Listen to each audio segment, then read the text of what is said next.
Pertanyaan sesuai dengan tema ya. Jangan kemana-mana pertanyaannya.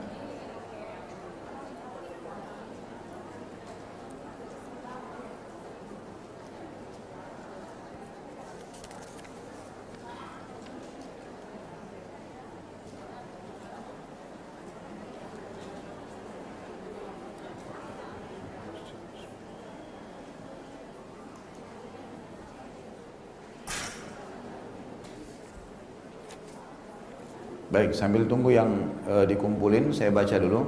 Apakah boleh kita itikaf di luar daerah tempat tinggal kita? Contoh, saya mukim di Jakarta, mau itikaf di daerah Bogor karena nyari sunyi dan udara sejuk. Boleh saja. Insya Allah tidak ada masalah itu. Allahu alam, yang saya tahu tidak ada masalah. Cuma yang ditekankan oleh para ulama agar usahakan kalau bisa cari masjid yang jami' ya, yang dipakai sholat Jumat. Masya Allah, cerewet betul.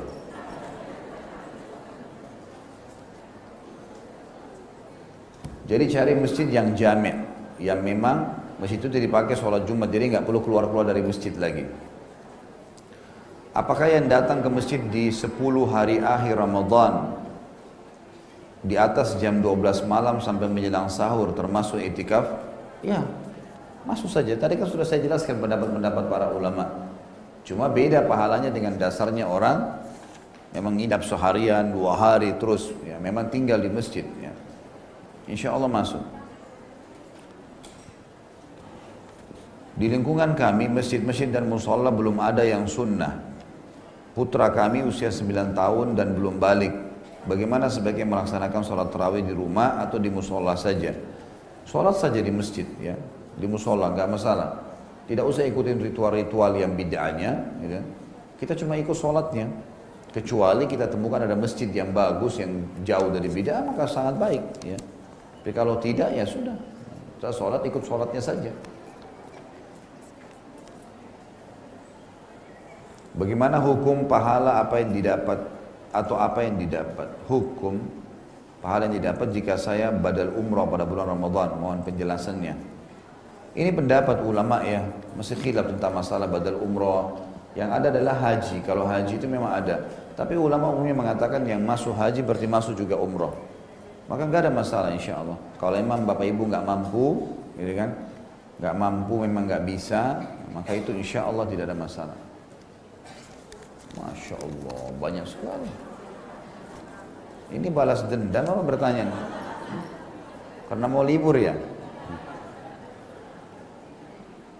Bagaimana berpuasa di negara tanpa matahari terbenam? Contoh kota Tromso yang terletak di wilayah utara Norwegia. Terima kasih Ustaz. Allahu alam, itu yang saya tahu dia mengikuti negara terdekat.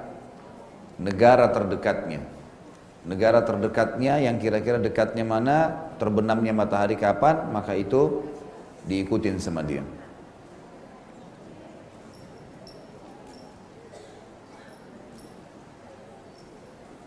Kalau baca kunut waktu sholat subuh, adakah dalilnya?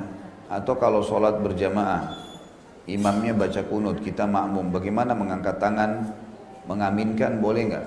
Ini kan sudah sering dijawab, dibahas sebenarnya ya. Jadi ini Imam Syafi'i rahimahullah menghasankan dan menerima semua hadis yang berhubungan tentang kunut subuh. Imam Ahmad yang merupakan murid beliau dan ahli hadis mengatakan hadis ini semuanya lemah. Maka Imam Ahmad dalam mazhab beliau tidak membaca kunut subuh dan hanya kunut witir. Dan kunut witir hadisnya sahih semuanya. Lafadznya sama dengan yang sering dibaca. Imam Syafi'i mengatakan itu boleh. Ya. Tapi Imam Ahmad pernah ditanya oleh beberapa muridnya, bagaimana hukumnya? Bagaimana hukumnya kalau kami sholat di belakang orang yang bermadzhab Syafi'i, mereka kunut, apa yang harus kami lakukan? Kata Imam Ahmad, kalau tidak mau kunut jangan ikut sholat. Artinya memang harus kunut, ikut saja. Karena memang hadis itu masih diperselisihkan. Di bulan Ramadan syaitan dibelenggu, tapi masih banyak kejahatan, pencurian, tidak puasa dan lain-lain. Gitu. Jangan lupa ya, yang dibelenggu adalah syaitan-syaitan dari luar. Korinnya tetap tidak dibelenggu. Pendampingnya dia dari syaitan itu tidak ada hubungannya. Ada kan pendamping kita syaitan ya, dia nggak ada hubungannya, tetap aja dia menggoda. Yang dimaksud di sini dibelenggu adalah syaitan-syaitan dari luar nih, pengganggu-pengganggu dari luar gitu. Di bulan Ramadan bila sudah tarawih, apa masih boleh tahajud? Kan tadi sudah dijelasin ya. Sudah saya jelaskan masalah itu. Apakah sama pahalanya bila kurma atau air diberikan sesudah berbuka puasa atau saat tarawih misalnya? Sudah beda. Sudah beda. Berbuka puasa itu yang awal itu, yang biasa kita bilang takjil. Usahakan cari itu. Momen pertama orang meneguk atau memakan itu. Apakah boleh setelah saya menunaikan sholat tarawih sudah rakaat di masjid, saya sholat tahajud lagi di rumah? Kan tadi sudah 2 jam saya ceramain. Hah? Tanya lagi.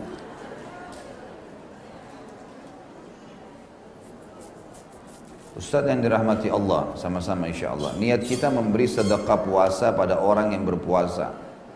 Bagaimana jika orang yang kita kasih buka puasa tersebut puasanya hanya menahan lapar dan haus saja, sedangkan puasa masih suka bergibah? Apakah pahala yang kita dapatkan utuh di sisi Allah? Innamal a'malu binniyat. Ya. Dalam Islam kan kita menghakimi sesuatu secara zahir, yang kelihatan, kan itu. Kita nggak tahu keadaannya. Kemudian kita kasih saja. Masalah nanti dia tidak benar atau itu kita diberikan oleh Allah sesuai dengan niat kita.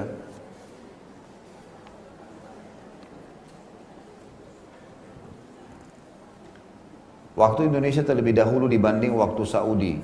Mungkin tidak jika Saudi memulai puasa terlebih dahulu dibanding Indonesia. Bisa saja, seperti sering terjadi kan. Bisa saja terjadi. Tapi kita tetap ikut keadaan pemerintah kita.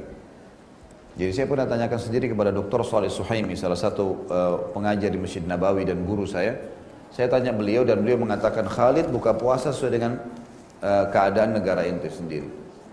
Ikut puasa di sana. Bagaimana? Kapan terlihat? Terlihat. Kalau enggak, ya enggak. Itu pendapat yang beliau sarankan, walaupun memang masih khilaf di antara ulama masalah ini.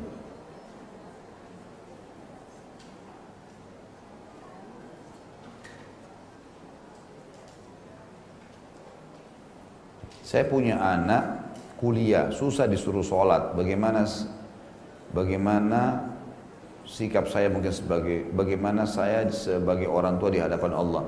Tugas bapak ibu cuma menasehatin, meluruskan, mengingatkan. Selebihnya sudah tidak bisa buat apa-apa, itu tugas kita.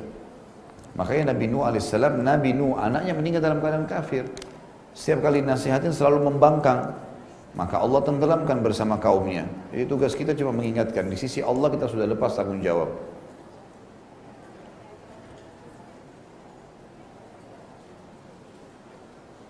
Coba fokus tentang masalah tema dulu ya. Salat Lailatul Qadar berapa rakaat? Tetap aja salat malam. Sama tadi sudah kita jelaskan. Jadi salat malam yang umum dikerjakan. Salat tarawih di masjid sampai selesai mengikuti imam. Sementara mau salat malam tahajud, bagaimana afdalnya Ustaz? Apakah tahajud dengan witir lagi? Witir enggak lagi. Kalau sudah witir, lain hukumnya witir. Kata Nabi SAW, la witraini fi lailah. Tidak ada 2 witir dalam satu malam. Kalau sudah witir pada saat sholat tarawih, kalau mau sholat malam lagi, nggak usah lagi ada witirnya. Kalau lupa untuk mandi junub, ternyata ingatnya sudah siang. Bagaimana dengan puasanya? Apakah harus dilanjutkan atau tidak? Loh, berarti nggak sholat subuh nih. Hah? Bagaimana caranya tuh? Tentu saja kalau pas orang berhubungan badan dan mandi dalam keadaan junub, kemudian dia bangun azan subuh, bolehkah dia puasa? Jawabannya boleh. Gak ada hubungannya dengan dia belum mandi junub dengan puasanya, gak ada hubungannya sama sekali. Tapi jangan sampai ketinggalan sholat subuh nih. Ya. Apakah ibu menyusui yang tidak mampu puasa hanya wajib membayar fidyah saja atau wajib mengqadha, mengganti puasanya? Tentu fatwa ulama mengatakan wanita menyusui, wanita hamil, orang tua yang sudah tua sekali nggak bisa lagi puasa, dengan orang yang dikhawatirkan tidak akan sembuh penyakitnya, tidak bisa lagi puasa karena penyakitnya dia berat gitu, harus konsumsi obat terus misalnya, maka 4 orang ini boleh bayar fidyah 2,5 kilo beras per hari dikali jumlah hari yang dia tidak puasa. Bacaan buka puasa yang sesuai dengan sunnah ternyata berbeda dengan yang umumnya. Mengapa bisa terjadi? Yaitu ada hadis yang lemah dan ada hadis yang sahih.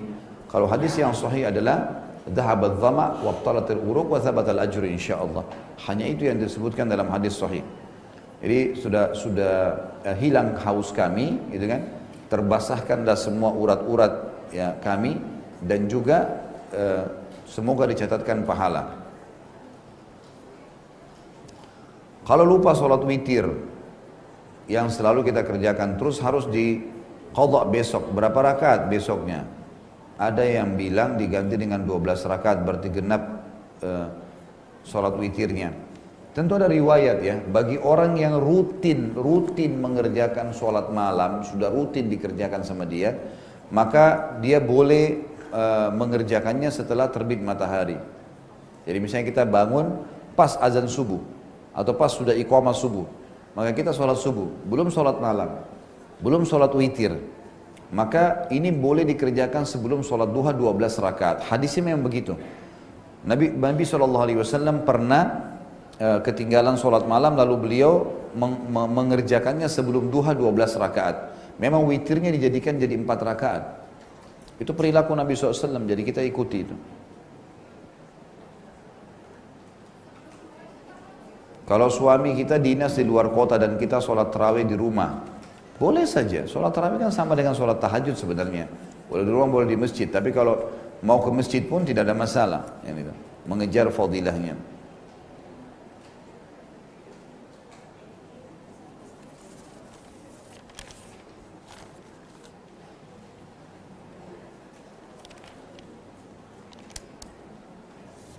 Ini hampir sama semua pertanyaannya.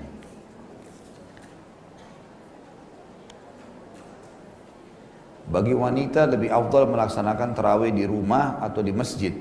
Khusus Ramadan di masjid aja. Khusus Ramadan. Tapi boleh di rumah tentunya ya. Karena Ramadan memang ini ada hadis kayak tadi misalnya siapa yang sholat ya sampai imamnya bubar kan gitu. Dia akan dapat jasa semalam suntuk. Maka lebih baik di masjid. Nah. Lebih baik di masjid. Khusus untuk Ramadan ya. Tapi kalau di hari-hari biasa tetap kembali kepada umumnya hadis lebih afdal sholat di rumah.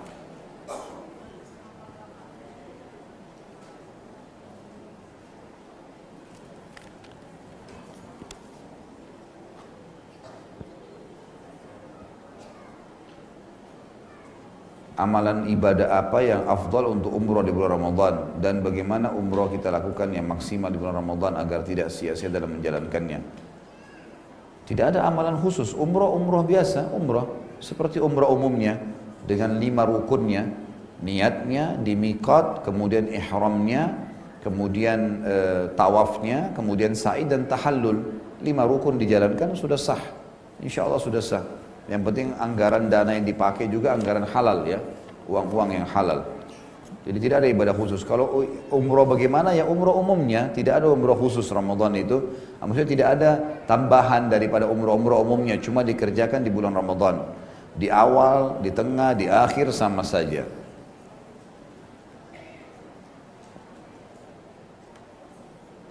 Apakah memang diharuskan setiap kali sholat isya, setelah sholat isya diselingi dulu ceramah sebelum melaksanakan sholat tarawih? Tentu saja tidak harus. Tidak harus itu. Tapi apakah boleh? Ulama membolehkan. Kenapa? Karena itu ilmu, majelis ilmu. Majelis ilmu ini tidak kenal waktu. Habis sholat, ada yang mau kultum tiba-tiba. Cuma biasanya, waktu ditanyakan kepada sebagian ulama dan dijelaskan, kalau ini memang dikerjakan, karena kesempatan, momen orang pada ngumpul, maka dibukalah majelis ilmu itu. Nah itu insya Allah tidak masalah. Asal memang bukan diyakini ini rangkaian dari sholat tarawih, itu yang tidak boleh. Jangan diyakini itu sebuah rangkaian. Artinya ada ceramah, nggak ada ceramah, nggak ada masalah, tarawih tetap berjalan. Itu boleh. Ustaz, apa dalilnya malam Lailatul Qadar sering terjadi malam 27? Hadis sahih riwayat Imam Ahmad itu. Kejarlah malam-malam Lailatul Qadar di malam-malam ganjil, ya, 21, 22, 23, 25, 27, 29 dan sering kali terjadi di malam 27. Memang ada hadisnya begitu.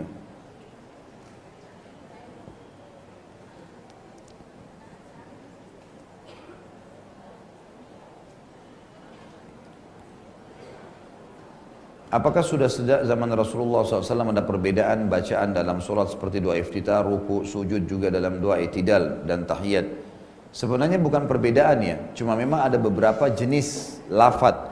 Seperti doa iftitah itu ada banyak sekali, lebih dari 7 macam. Doa ruku, doa sujud, doa di antara dua sujud, memang banyak ragam riwayatnya. Dan ini di buku doa yang saya sering pandukan agar Bapak Ibu milikin, yang warna hijau ya sekarang, saya cetak lagi dengan yayasan saya itu. Maka itu penting sekali untuk dimiliki. Di situ ada macam-macam doa yang memang sudah disunnahkan oleh Nabi SAW. Dan boleh orang pilih salah satunya atau menghafal semuanya. Dulu saya pernah meninggalkan sholat. Apakah memang ada hukumnya kalau sholat bisa kita ganti di masa sekarang? Seperti mengganti puasa Ramadan. Tidak ada qada sholat yang hukum seperti ini. Sholat itu hanya boleh dilakukan kalau kita lupa. Hadis Nabi SAW, siapa yang lupa sholat dan dia harus mengerjakan kapan dia mengingatnya. Itu ada hadisnya. Misal kita tadi subuh buru-buru jalan, lupa sholat subuh karena kesibukan, kemudian tiba-tiba ingat di waktu duhur, oh tadi saya belum sholat subuh nih. Itu wajib dikerjakan karena dia lupa. Gitu kan? Kapan dia ingat dia kerjakan. Walaupun subuh itu diingat nanti waktu saat sholat isya. Kalau dia betul-betul lupa, tetap dikerjakan. Tapi tidak ada dalam Islam mengqadha solat yang 50 tahun lalu tidak pernah solat, sekarang taubat lalu mengerjakannya. Ini tidak ada. Karena bentrok dengan hadis Nabi SAW, hadis Sahih riwayat Bukhari. Pernah ada seorang wanita bertanya kepada Aisyah radhiyallahu anha, mengatakan, wahai Aisyah, kenapa kita ini disuruh mengqadha puasa, tidak disuruh mengqadha solat? Maka kata Aisyah, aharuriyun anti? Apa kau dari wilayah Haruri? Haruri ini wilayah di Irak, tempatnya orang-orang Khawarij di situ. Kaum Khawarij ini Bapak Ibu sekalian suka baca ayat secara letterlet saja. Misal, perangilah orang-orang kafir. Bagi mereka semua kafir harus diperangi walaupun tetangganya. Yang tidak buat masalah pun diperangi. Tidak ada beda antara ahli harb sama ahli zimmah. Tidak ada perbedaan antara orang yang berperang, orang kafir mau berperang dengan orang kafir yang lagi di bawah naungan pemerintah Islam dan tidak buat masalah. Maka ini pemahaman yang salah. Termasuk mereka mengatakan orang yang meninggalkan sholat, karena sholat itu wajib, dia harus qadha. Berapa tahun pun ketinggal dia harus sholat terus. Jadi habis sholat duhur dia sholat. Dan ini sering sekali jemaah umrah dan jemaah haji ini ada Allahu alam pembimbing yang berfaham seperti ini. Maka habis sholat duhur disuruh sholat lagi, sholat semampunya. Sampai berapa ratus rakaat pun kalau mampu kerjakan. Ini tidak ada sunnahnya sama sekali. Maka kata Aisyah radhiyallahu anha dengan sangat tegas dalam hadis ini, begitulah kami diperintahkan oleh Nabi SAW. Kami disuruh mengqadha puasa dan kami tidak disuruh mengqadha sholat. Kalau wanita yang sedang haid di 10 akhir Ramadan sementara ingin sekali mendapatkan malam Lailatul Qadar, amalan apa saja yang bisa kita kerjakan untuk mendapatkan Lailatul Qadar? Tentu saja semua yang dibolehkan di dalam Islam bagi wanita haid dan nifas kerjakan. Seperti misal yang dilarang sholat, puasa, ya, menyentuh fisik Al-Quran, mushafnya, hanya itu kan. Baik wudu sebelum tidur, baca doa, berzikir, mengulangi hafalan, banyak bersedekah, semua bisa dikerjakan, semua bisa dikerjakan. Sampai Aisyah berkata radhiyallahu anha, ya Rasulullah, apa saran anda, apa yang saya ucapkan kalau saya dapat Lailatul Qadar pas malam-malam ganjil, karena kita semua pasti akan lewati Lailatul Qadar ya. Gak ada orang yang tidak melewatinya. Cuman siapa yang mendapatkan taufik untuk beramal pada saat itu. Kata Nabi SAW, ucapkanlah Allahumma innaka afuun tuhibbul afwa fa'fu anni. Ya Allah, kau maha pengampun, maha pemaaf, maka maafkanlah aku. Gitu kan? Kurang lebih seperti itu artinya. Maka para ulama hadis mengatakan, kenapa Nabi SAW ajarkan doa ini? Karena dalam ayat Al-Quran disebutkan yufraku kullu amrin hakim. Di malam Lailatul Qadar itu, malam di mana ditentukannya keputusan 1 tahun ke depan. Jadi kalau orang mengucapkan permintaan maaf ini di malam Lailatul Qadar, sama dengan dia minta maaf untuk 1 tahun ke depan. Kalau Allah kabulkan berarti dimaafkan semua kesalahan dia yang akan dia lakukan gitu ya.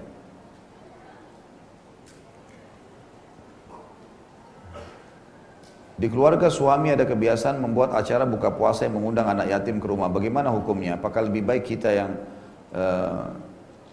bertandan ke panti, mohon nasihatnya. Sama saja, tidak ada masalah.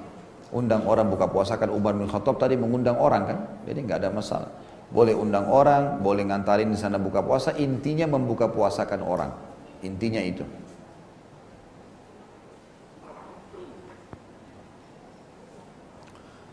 Ustadz tadi mengatakan perbanyaklah umroh, karena di antara umroh yang satu dengan umroh berikutnya menghapus dosa. Tapi ada broadcast yang beredar menyebutkan umroh terus-menerus membuat diri jadi sombong. Dan apa ini? Harus umroh akan lebih bermanfaat, uang umroh lebih bermanfaat bagi orang lain untuk disedekahkan. Bagaimana menurut Ustadz? Ini bertolak belakang dengan hadis Nabi. Hadis Nabi SAW semuanya memotivasi untuk umroh, gitu kan? Antara umroh dengan umroh, berarti kan disuruh kerjain lagi, ya. Atha bin Abi Rabah, ulama tabi'in, itu umurnya 100 tahun, haji 70 kali, 70 tahun dia haji. Dan para sahabat, para tabi'in menjadikan ajang haji, ajang umroh itu untuk saling bertemu di sana. Memang begitu, perintahnya Nabi SAW begitu. Jadi mengatakan bahwasanya lebih baik uangnya dipakai untuk yang lain, dalilnya mana gitu? Kan boleh bersedekah dengan uang yang lain gitu. Lagian apa jaminannya umroh yang lalu sudah diterima? Ada jaminan? Tidak ada jaminan. Dari mana kita tahu kalau umroh kita sudah diterima? Maka mengulangi umroh atau ibadah yang sudah memang ada perintahnya dalam syariat untuk diulangi, maka lakukan. Itu tidak ada masalah.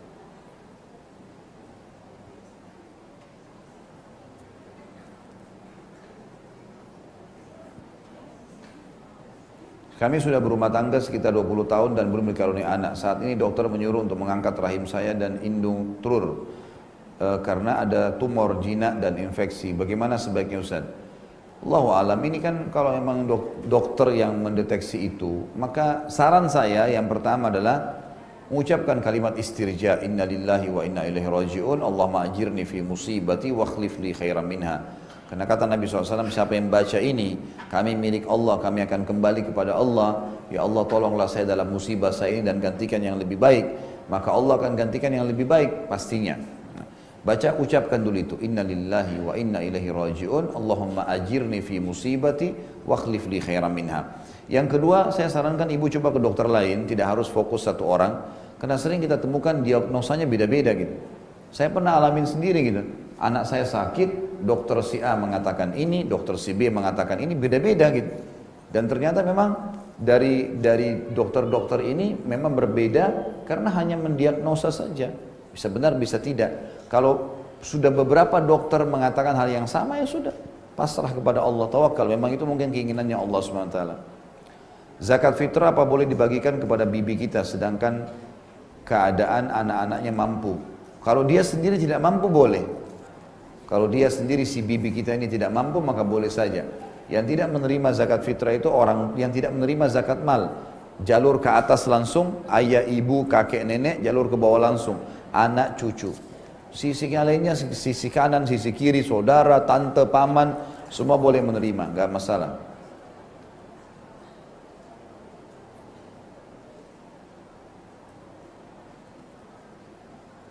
Ini tulisannya tulisan indah, jadi susah dibaca ya. Bila sholat tarawih yang 23 rakaat tumak ninanya tidak ada, cepat-cepat, bagaimana hukumnya? Alangkah baiknya 11 rakaat saja. Tentu saja cari masjid yang bagus ya. Dari sekian 10.000 masjid dan musola di Jakarta tidak bisa cari yang bagus, cari yang bagus. Yang tumak nina, yang tenang, memang khususkan, programkan ke situ. Saran saya itu. Bagaimana sholat tarawih pelaksanaannya? Apa 4-4-3, 2-2-2-2-3 melaksanakannya? Tentu saja ini sholat malam Nabi SAW semuanya ada riwayatnya. Semua ada riwayatnya itu.